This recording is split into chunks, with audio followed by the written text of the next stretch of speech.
कहानी में एक चतुर किसान होता है। गांव में चंपलाल नाम का एक किसान रहता था, साथ ही उनके बहुत सारे किसान दोस्त भी थे। इसका नाम कालू, चंचल तथा रवि था। चंपलाल किसान एक मध्यम वर्ग फैमिली से ताल्लुक रखता था और उनके पास बहुत ज्यादा पैसे भी नहीं हुआ करते थे। वह अपनी फसल को उगाने के लिए हमेशा गांव के जमींदारों से पैसे लिए करते थे, फिर बाद में उन्हीं कुछ थे उसके साथ उन पैसों को जमींदार को चुकाना होता था। चंपलाल के पास गांव में 2 बैल था, जिससे वह सभी गांव वालों का हाल जोता करता था। उस समय उस गांव में सभी लोगों के पास खुद की पहल सदा हल जोतने के सामान नहीं थे, इसी कारण से वह सभी लोग चंपलाल से ही अपना खेत में हल चलाया करता था। समय जैसे जैसे बीतता गया था, वैसे वैसे चंपलाल के पास पैसों की कमी होने लगी थी। उदाहरण, गेहूं का बीज लगाने का समय आ गया था, लेकिन चंपलाल किसान के पास उचित पैसे नहीं थे। गेहूं की बीज खरीदने के लिए चंपलाल अपनी पत्नी के गहने लेकर जमींदार के कौशल बेचने के लिए चला जाता है। बेचने के लिए नहीं, मतलब कि उसी गहने के बदले कुछ राशि लेकर वह अपने खेत पर फसल उगाएंगे। बाद में खेत में मिलने वाले फायदे से वह जमींदार का पैसा छुपा देगा, फिर अपने गहने लेकर चला जाएगा।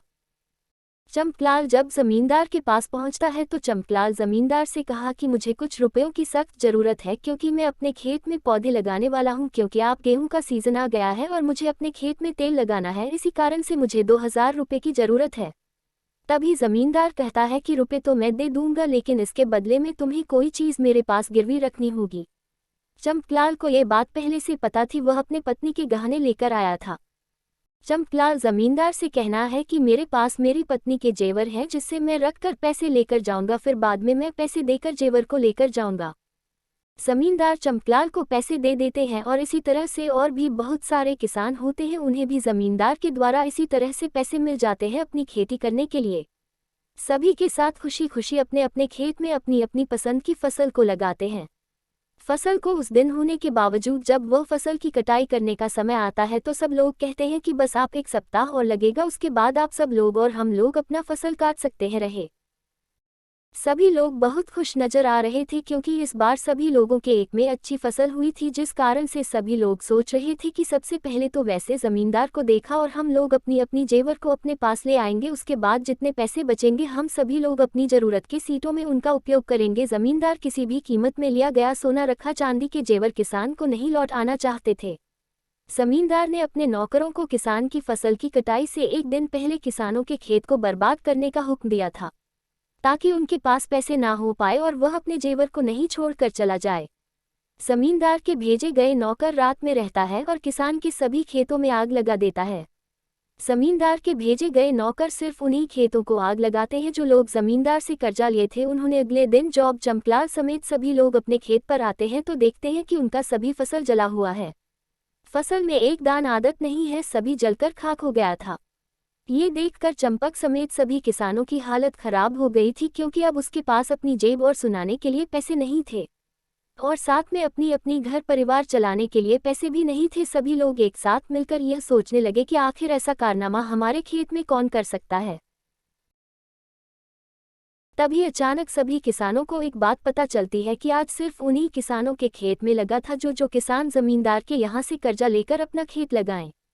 सभी किसानों को एक बात समझ में आ जाएगी, यह आग जमींदार के द्वारा लगाया गया था। फिर भी एक दिन सभी किसान एक जगह बैठकर अपने में ही सलाह मशवरा कर रहा था कि हमें ये संकट से कैसे निकलना होगा। तो फिर चंपलाल के पास एक आइडिया आता है। वह सभी किसानों से कान में कुछ कहता है और कहता है, तो जाओ ये बात पूरे गांव में फैला दो।